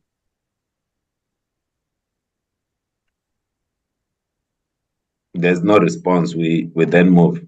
ACDP, Honorable Swart. No, thank you, Chair. Chair, we addressed a letter from the ACDP side to the Speaker, reminding the Speaker and yourself of the Constitutional Court's ruling at paragraph 94, where the court said the National Assembly's oversight role over the President lies at the heart of our constitutional scheme, and accountability of the President is one of the foundational values of our Constitution, and the National Assembly bears the responsibility to ensure that the President is held accountable. We also said this is unprecedented as an impeachment process, and every step of the process must be carefully considered, given the precedents that it creates. Now, Chair, the Senior Counsel made it very clear in paragraph 32. It says, in this context, the IC's compliance with the Concourt's order is not optional. It is a legal and constitutional imperative. The IC, that is us as a committee, cannot suspend its compliance pending the outcome of litigation in a lower court. The IC must proceed with its work and defend its right to proceed against any attempt to interdict that compliance. Chairperson, it is very clear, and that's why I wrote my letter on behalf of the ACDP, pleading with the Speaker to oppose the application, as well as you as chairman of the committee. What is also important is the point the ACDP raised about the time should there be appeals raised. And that brings Rule 129M, which says this process must be finalized within a reasonable time frame. It also brings Section 237 of the Constitution, that our constitutional duties must be fulfilled without delay. Chairperson, other speakers have indicated the public are demanding to know what happened. Now, not in months or years' time, should there be appeals to the Constitutional Court. And Chairperson, it's important to note that the President could have approached the Constitutional Court for a stay of its order. He chose to approach the Western Cape High Court, which in our view, which is substantiated by the Senior Counsel, does not have jurisdiction over this matter given the Constitutional Court's ruling. So, Chairperson, with that having been said, we strongly urge both the Speaker and this committee to actively oppose the interim application. Thank you, Chairperson. Thanks very much, Honorable Swart. UDM, Honorable Nkwakwa. Thank you very much, Chairperson. I'm glad that Honorable Steve Swart has quoted directly from the Concord Order. The Concord Order states it clearly that it's the National Assembly. I want to state the point that we are of the view that by citing you, we are being sent on a wild goose chase by expecting us to challenge matters that we can't do in our own right. Let me state a point clearly, Chairperson. We cannot be established by Parliament, constituted in terms of its rules, and then be expected to operate independently of the very same institution that created us, to which we remain accountable. It is not correct. I listened to the sequence of events. The committee was not established by the Concord, it was established by Parliament. We were guided even back then by the Concord judgment, which said you can't deal with the motion of no confidence the same way that you deal with the impeachment process. We had to set the bar higher. Those were part of the debate in 2022 December will remember that was the main crux of our argument when we're saying do a secret ballot speaker. So if Parliament is the source of our mandate and authority, it is therefore, in our view, legally and constitutionally untenable to suggest that a committee can function as though it was separate from the institution that established it. You will recall, Chairperson, that we are here because of Section 57 of the Constitution.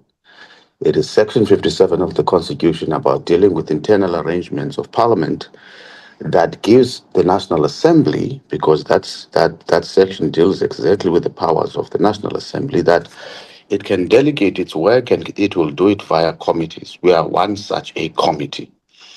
So we should not, when we discuss the question, which is very important, of independence and impartiality, assume that it's independence to say that institutionally we're independent of Parliament. No. The independence that is being referred to here is impartiality, as the people who are going to make sure that we hold the president to account, right? So that's where we are. So the Constitution, if you look at section, I'm not a lawyer, you'll forgive me, but that's my understanding, and our understanding is that it envisages that Parliament as the center locus of political accountability. Parliament, with its committees serving as mechanisms through which that accountability is exercised, rather than us seeing this committee as being completely independent. In essence, what am I saying, Chair? What am I saying? What are we saying? We're saying yes to us holding the president accountable, but rather challenging the interdict. But perhaps what we should do is to do it via the correct processes, where it's not the committee itself, but we do it via the speaker. The speaker is the authority of the national, exercises that authority on behalf of the institution. I want to remind colleagues, when during the Zondo Commission of Inquiry, we had a problem when Speaker was Thandi Mutise. One of the complaints we had as the institution is that the Zondo Commission kept on writing to individual members of parliament and portfolio committees without addressing the institution directly. And that was our gripe. I was requested to go there and testify. I said, on the basis of what? I can't be called as Ngabam Zikwangwa when I exercise my authority in a portfolio committee on behalf of parliament as an institution.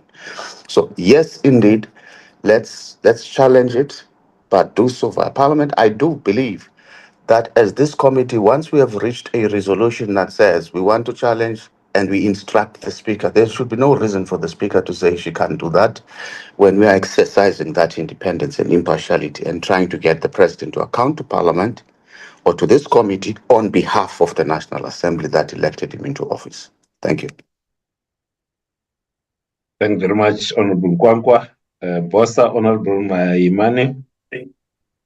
Thank you, Chairperson. I think without trying to repeat what everybody else has said, firstly, I think as Build One South Africa, I'd affirm the view that we must oppose the interdict, fundamentally because I think the establishment of law, the establishment of the supremacy of parliament, but thirdly, the precedent could be devastating for future processes. The legal counsel has already stated to us that this process must be fair and defend the rights of all parties, including the president, by the way, and the rights of parliament. Therefore, in that light, if we fail to appeal this matter, we would then set up a situation where in future, another member of the executive faced with similar or different circumstances could be reliant on saying, I could interdict the work of parliament.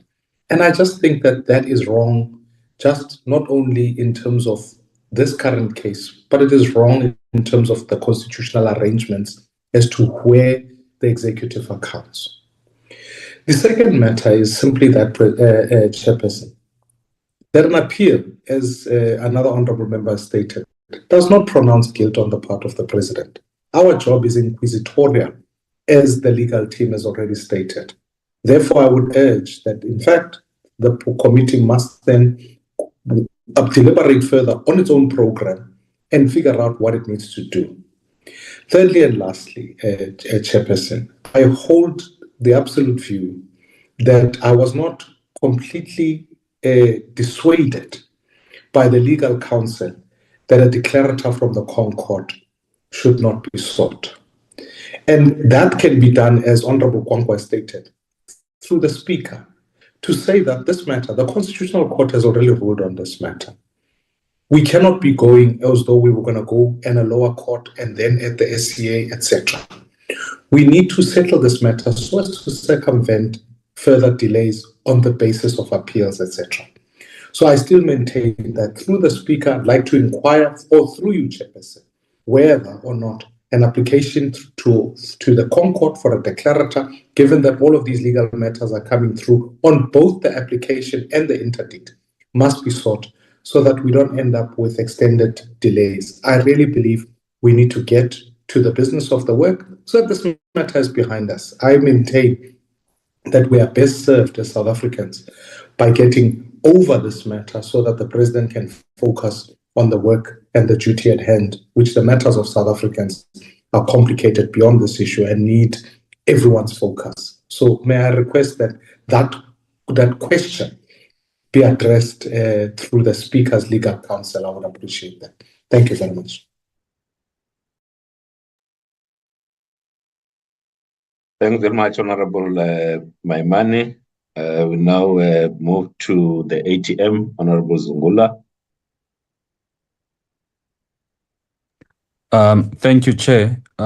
Firstly, we are in this process because of a constitutional court order, which was very clear when it comes to how we should proceed and the manner in which we must proceed. Therefore, we can't then accept that an entire head of the state would want not only to undermine Parliament, but also undermine that particular Concord order and in effect undermine the Constitutional Court, because this process is a result of litigation that was adjudicated by the Concord. So to seek to interdict Parliament violates the constitutional obligation of Parliament as espoused in Section 55 of the Constitution of holding him accountable. It also violates the separation of powers principle, also violates the constitutional court, and in fact the entire state, therefore.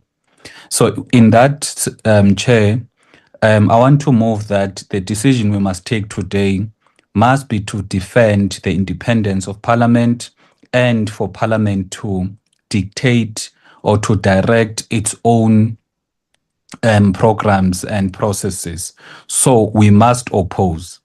The second issue I want to raise is that precedents, when it comes to the Section 194 process, which dealt with the impeachment of Advocate Mkhwebane, the Speaker, as the head of the institution, as the head of this legislative arm of the state, went to court to oppose Advocate Mkhwebane's interdict. So we must be principled as Parliament to say it must be the Speaker representing the institution. We must not create a case where it might appear as if it is only this independent, this impeachment committee that is opposing, and the institution, is fine with the application to interdict the process. This process must be defended by the Speaker of Parliament, as she is the head of the institution. That is, Chair, I think the most important thing that we want to highlight. I don't know how, given the fact that the meeting and the deadline to oppose, to file a notice to oppose is tomorrow. But like have done now, we can make even a virtual meetings in the forums of other forums of Parliament. But if I can advance, Chair, that if we frame our resolution to say we are taking this resolution as the impeachment committee, but due to the issues of principle and precedents, we advance that opposition must be done by the Speaker of Parliament. Thank you.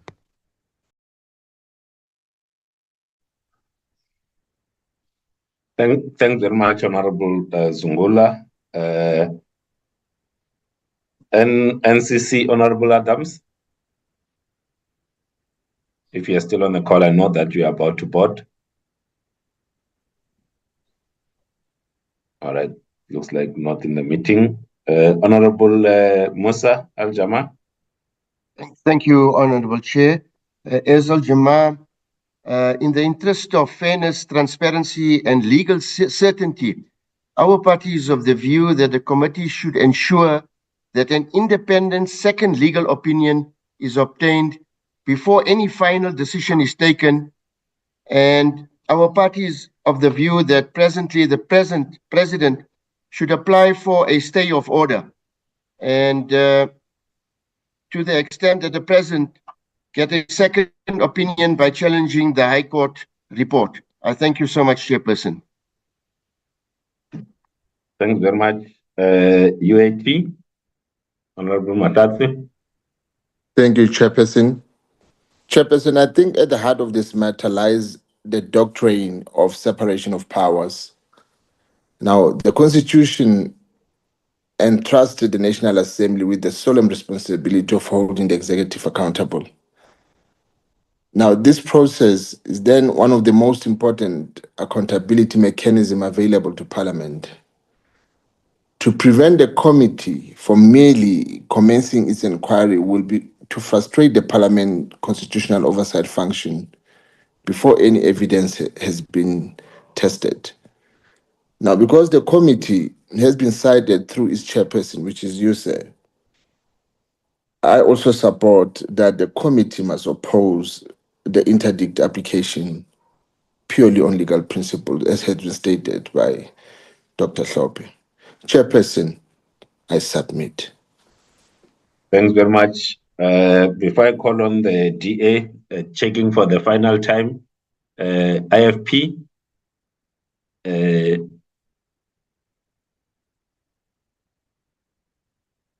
No response. Final time, Freedom Front Plus. Thank you, Chair. I'm covered. Nothing to add at this stage. When you say covered, is that the oppose or covered abide? Chair, I agree that we should oppose. Yes, I agree that we should oppose. Thanks very much. Thanks very much. Now go to the DA. Thank you, Chair. Good morning to everyone again. Chairperson, our view is this, that we certainly lobby the Speaker very vigorously to oppose this application for an interdict, because the work of the committee must proceed. And until there's an interdict prohibiting us from going ahead, we must go ahead, and no delay should be countenanced. However, I disagree quite sharply that the committee can do it, Chair. Legally speaking, in my view, a Section 89 Impeachment Committee does not have locus standi to litigate in its own name. The committee is an extension of the National Assembly and lacks distinct or separate legal personality. The committee derives its powers entirely from the Constitution of the Republic and from the rules of the National Assembly. And we are established to assist Parliament in carrying out its constitutional obligations. Legal action is required to be instituted or defended by the Speaker of the National Assembly, and it must be done in her name as the juristic entity. So, Chair, I don't think that we as the committee can litigate on our own behalf, but the committee should, in my view, take a decision to vigorously lobby the Speaker to do so. Thank you. Thanks very much. And finally, the ANC. Thank you very much, Chairperson, and greetings to yourself and other members, and congratulations again. The first issue is that we're not convinced about the independence of the committee to can litigate or oppose or abide by itself. It is a creation of the National Assembly, which is Parliament, and it is created with a constitutional duty to conduct its work fairly and impartially, not independently, impartially. I agree with Honorable Kwankwa that the reference of independence was solely to cover impartiality. But given the fact that the President has approached the courts, we think that the committee should respect the judicial process and abide by the court's determination. The committee's role is not to defend the Section 89 panel report, but to conduct an objective inquiry. Should the court permit the process to continue, by abiding, the committee protects both the separation of power and the integrity of its proceeding. So we are taking a posture that we should abide, Chairperson, and in doing so, we must file an explanatory affidavit, as the SC has said. The explanatory affidavit must stay far, very far, and clear of the merits and demerits of the case in point, so that we maintain the impartiality of the committee.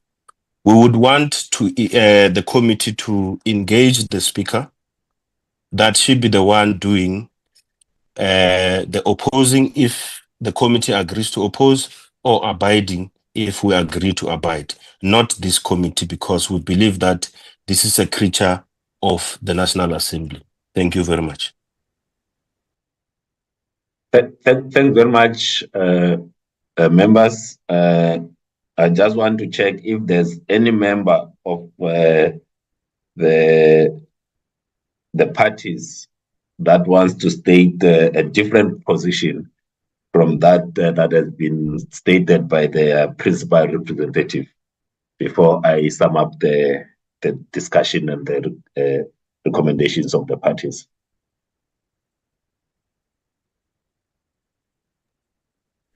All right. Chairperson, sorry, Chair, I've put up my hand.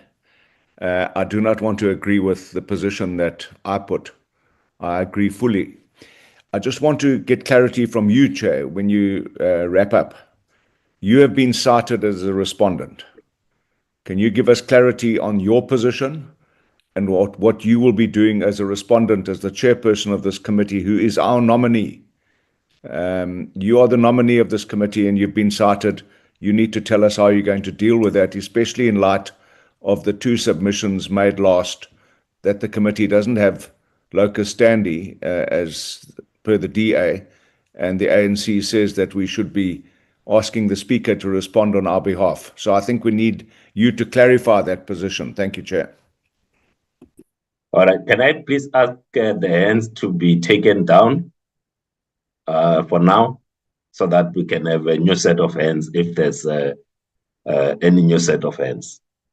Honorable Ngitama, is that a new hand, or you were going to contribute to the discussion? Or you want to take a different position from the one that has been stated by Honorable Hlope? No, sorry, Chair, it's a legacy hand, so. All right, thanks. Honorable Mkhalakis, is that a different matter before I sum up the conversation? Thank you, Chairperson. Good morning to all of you.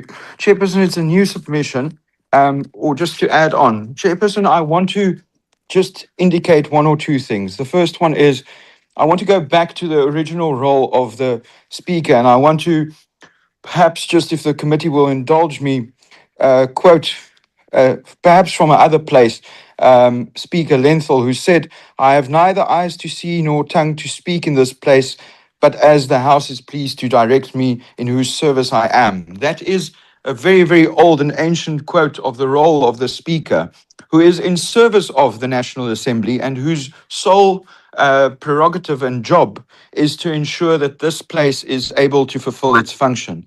Now, Chairperson, the interdict application itself is directed at preventing this House from fulfilling its obligation, which the Constitutional Court has given it.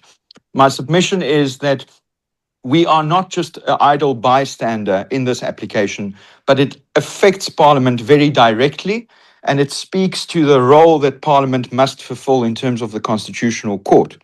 My submission to you, Chairperson, is that the Speaker's role in all of this is to function in a way in which the House directs her to function. So my request to you would be that if this committee today, and it should, if this committee today decides that this needs to be opposed, that the Speaker should act on our instruction and oppose the application. And I want you to please keep that in mind when you answer the question of Honourable Trollop, which is a very valid question, in how your role, how you fit into this equation. The Speaker has an obligation to act on the request and the instruction of this committee. And I would therefore implore you to convey that instruction that this matter needs to be opposed and that the Speaker should act as our representative in this application, but that she should act in line with the wishes of this committee, which is to ultimately oppose that application. Thank you. Thanks very much. So that I don't want to invite so many hands, just to check, Honorable Daniels, Honorable Zungula, Honorable Malema, is it matters of emphasis that you want to put, or you are supplementing the inputs that you had made? Honorable Daniels, just a quick one. Thank you, Chairperson. I'll give you a minute. I'll give each That's one enough. a minute so that we move towards closure. Thank you, Chairperson. Thank you, Chairperson. Chairperson, I'm not moving from our position that we must not oppose. The opinion, Chairperson, advises the committee both to maintain strict neutrality and to actively oppose the interdict. That's opinion, while conceding in paragraph 44 that the committee may instead file a notice to abide. Now, having said that, I want us to appreciate that this is nothing more than just an opinion. And I'm sure if we source an opinion from a different firm, we may come with a different opinion. And I want you to consider, Chairperson, before you take your final determination, that maybe to get another opinion, because one opinion is not necessarily law, but just as a guidance. And I firmly believe that for you to apply your mind, because the question asked by Honorable Trollop is going to lean to just, we cannot be bounded by this one single opinion, Chairperson, because it already contradicts, itself. Your minute has Thank you, expired. Chairperson. Honorable Zungula, 1 minute. Thank you, Chair. Firstly, let me deal with the question whether the committee has got locus standi to oppose. The answer is yes. That is what the legal opinion says. Secondly, there is precedence in that in the Section 194 committee that dealt with the impeachment of Advocate Mkhwebane, the chairperson at the time, uQubutile Tyantyie, opposed all of the cases and the interdicts that was filed by Advocate Mkhwebane. Therefore, even with this committee, we should oppose.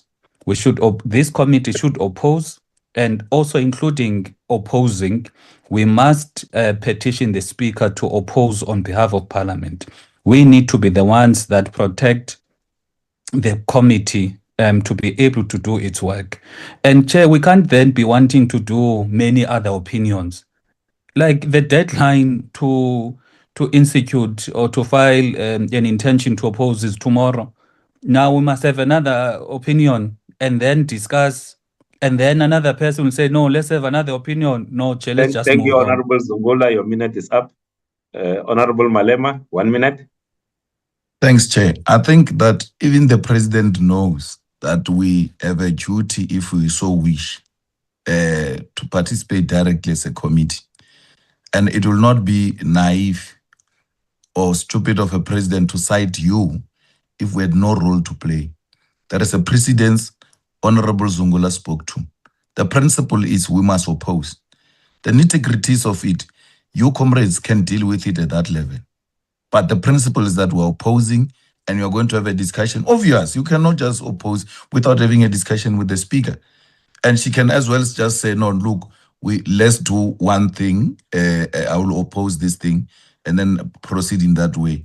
If she has got a different view, you proceed on your own on behalf of the committee. It happened before where the committee responded to an interdict of impeachment. It's not for the first time. And to be asked to just look at opinion as an opinion, exactly what the courts have warned against. It's an opinion, yes, but you have to have good reasons why you are ignoring that opinion. You can't just say it's a mere opinion. That's what they said about the panel report. And that's why we are where we are now. Really, we cannot go back there. Let's oppose, and you are going to oppose on our behalf. Thank you, Honorable Malema. Your minute is up. Honorable Direko, a minute.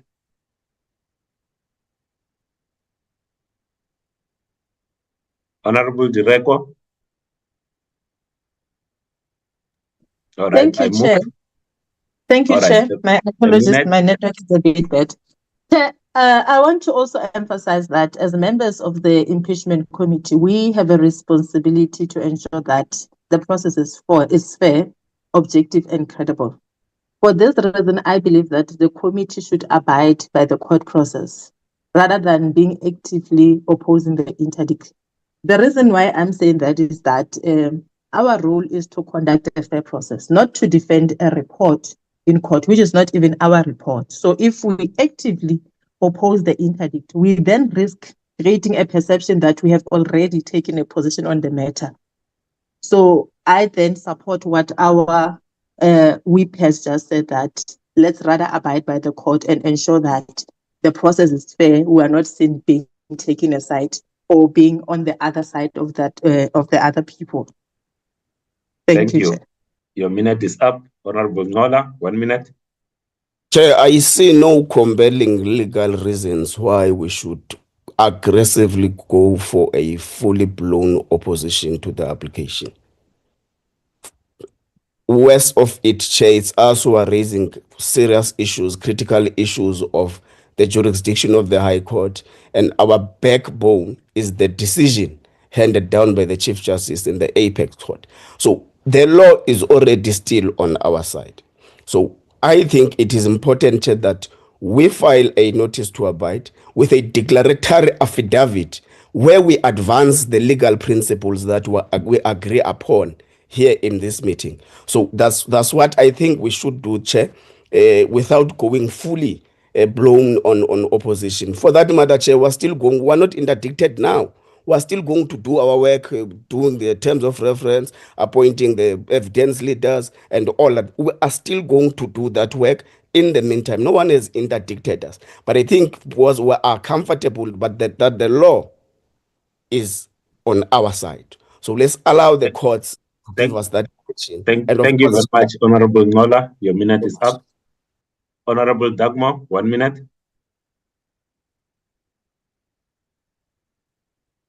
Thanks again, Chair. Just to amplify the points made by Honorable Hlauli, Direko, and Ngola, the issue is that we, using language such as vigorously oppose, begins to undermine the critical need for us to be impartial. So I support that issue, but also want to specifically say that we have a chair of this committee, we have a speaker, both have been cited. I want to propose formally that there needs to be an engagement between the chair and the speaker. It's a serious concern if we're going to have no consultation given arguments that have been raised before. So I propose that once the committee has a view, the chairperson needs to represent us in an engagement with the speaker. Thank you. Thanks very much. Honorable Khafau. Nakenzam Tlamashtulo, there is nobody here who should be confused about our responsibility to defend our existence. Our existence as the Impeachment Committee is mandated by the Concord. The National Assembly has given us full powers to exist. The rules around our existence have been adopted. So whether or not the President of the Republic does not like our existence or is trying to find ways around whether our existence must exist or not, that's not an us problem. And therefore it would be incredibly irresponsible of us as the Impeachment Committee to sit back in a fight that seeks to nullify our existence. So our job is clear. We must proceed with the impeachment proceedings. We do not need to wait for the interdict to decide on our behalf. We can have a say ourselves to say, we are constitutionally mandated to continue. If you're saying we must not continue, we say we must continue. And there's nothing wrong with being legally in court on record saying that. So it is important that we oppose the interdict. Thank you.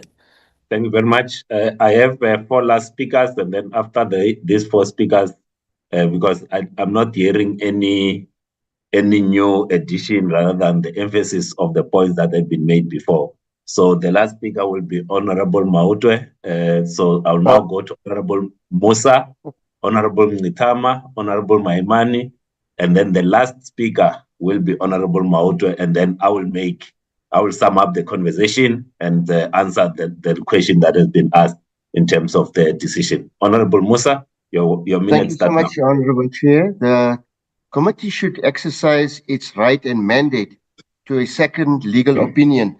We're dealing with the president, and I think it is important in terms of the national interests of this country that we exercise our right and ensure that a second legal opinion is sought. I am strong of that view. Thank you so much, Honorable Chair. Thank you very much. Honorable Ngitama, your minute start now. Thank you, Chair. Chair, the proposal for another opinion is practically impossible at this stage. We have the deadline to meet. But I want to emphasize also that this committee must, on its own right, oppose the matter. Because if this matter, we don't even know what argument the speakers is likely to take the line of, her position. So we here have a responsibility to protect the integrity of this process and take much more seriously the responsibility given by the Constitutional Court. Therefore, Chair, I do strongly suggest that we oppose this matter in the name of this particular committee so that we move and resolve this matter. Thank you. Thank you very much. The last speaker is Honorable Mautu. No, Chairperson, you've skipped me. Oh, sorry. The hand kind of disappeared, Honorable Maimane. I thought you were covered. Honorable Maimane. No, I think Chairperson. Honorable Kwankwa, I had closed the speaking list, unless it's a point of exigence. Honorable Maimane. Chairperson, the legal team that was on this call made it clear we have been invited to a fight. Therefore, the question of whether the committee can oppose in its own right is established on the principle of being cited through you. So I think for us to debate, I take the comments about the speaker, etc. I would argue that we need to respond, we need to oppose, and ultimately the work of the committee must continue.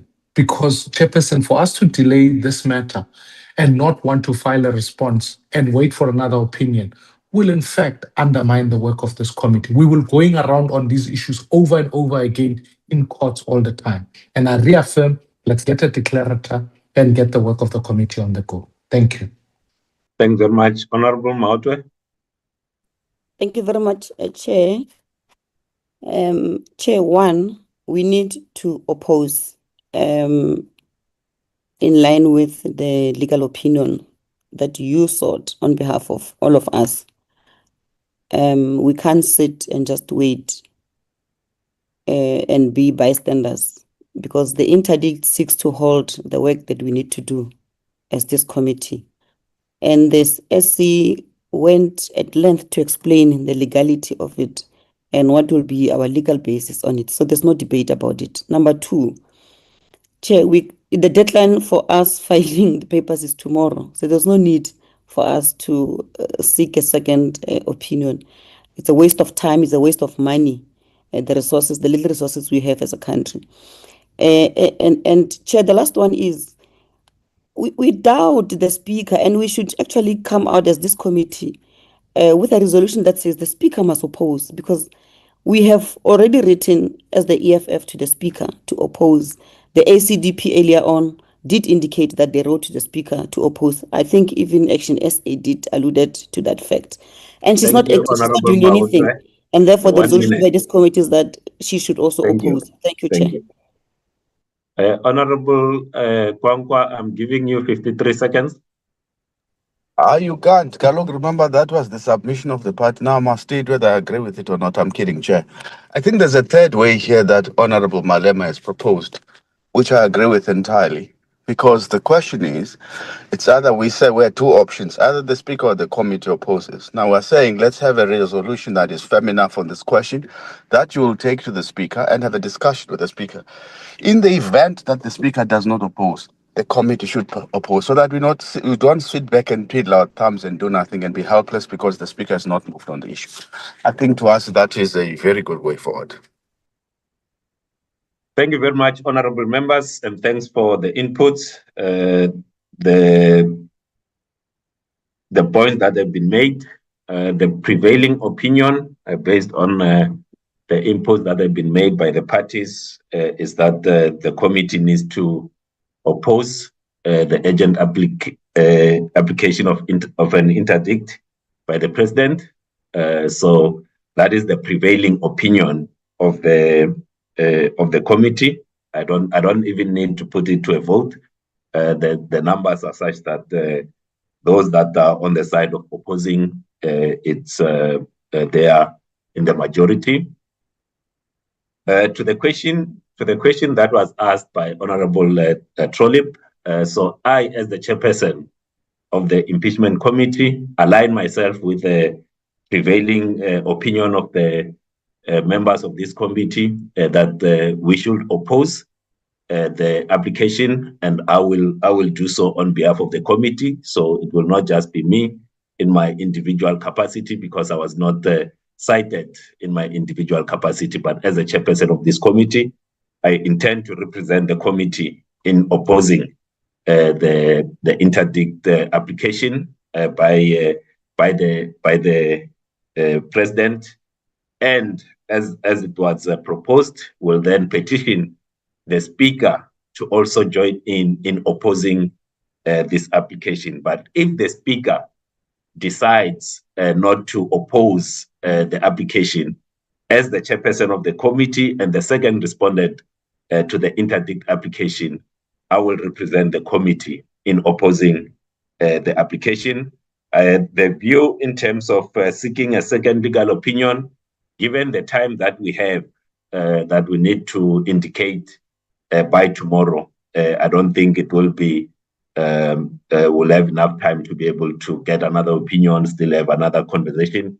So the prevailing view of opposing that stand, and that's what I'm going to file on behalf of the committee, start working with the legal team. And if there's a question, one of the questions that might very well need to be answered, and we'll try to get it answered, it's whether as a committee we can adopt or we can oppose if the speaker decides not to oppose. But given what the legal opinion that we have received, I think we are on a good footing in that regard.